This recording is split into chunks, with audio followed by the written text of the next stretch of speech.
చిత్తూరు జిల్లాకు చెందిన మంత్రి బొజ్జల గోపాలకృష్ణారెడ్డి కుమారుడు బొజ్జల సుధీర్ రెడ్డి ఫైర్ అయ్యారు. వైసీపీ శ్రీకాళహస్తి ఇన్ఛార్జ్ బియ్యపు మధుసూదన్ రెడ్డిని మీడియా మైకుల ముందే లేపేస్తానని హెచ్చరించారు. అది కూడా ఆలయం గోపురం వద్ద నిలబడి బూతులు తిట్టారు. మధుసూదన్ రెడ్డి శ్రీకాళహస్తి సింహం అనుకుంటున్నారని, కానీ ఆయన గ్రామ సింహం అని వ్యాఖ్యానించారు. మధుసూదన్ రెడ్డి తండ్రి ఎవరో పక్కింటోడికి కూడా తెలియదని ఎద్దేవా చేశారు. వీధుల్లో తిరిగే ప్రతివాడు వచ్చే విమర్శలు చేయడం ఇటీవల ఫ్యాషన్ అయిపోయిందన్నారు. తనతో పెట్టుకుంటే లేపేస్తానని హెచ్చరించారు. 6 నెలల తర్వాత మధుసూదన్ రెడ్డి అనే వాడు శ్రీకాళహస్తిలో కనిపించడని దేవాలయం సాక్షిగా బొజ్జల సుధీర్ రెడ్డి ప్రకటించారు. తనను చేతగాని నా కొడుకు అనుకోవద్దని, ఎవడైనా తనతో పెట్టుకుంటే తోక కత్తిరిస్తానని హెచ్చరించారు. తిక్కగా మాట్లాడితే నరి రోడ్డుపై బట్టలుడదీసి కొడతానన్నారు.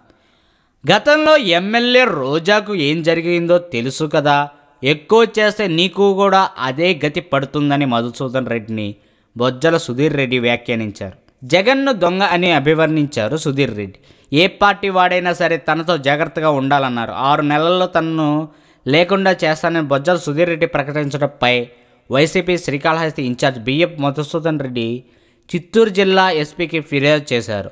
మంత్రి కుమారుడిపై కేసు నమోదు చేయడంతో పాటు తనకు భద్రత కల్పించాలని కోరారు. మొత్తం మీద ఒక దేవాలయం వద్ద నిలబడే మంత్రి కుమారుడు ఈ స్థాయిలో వార్నింగ్ ఇవ్వడం చిత్తూరు జిల్లాలో చర్చనీయాంశమైంది.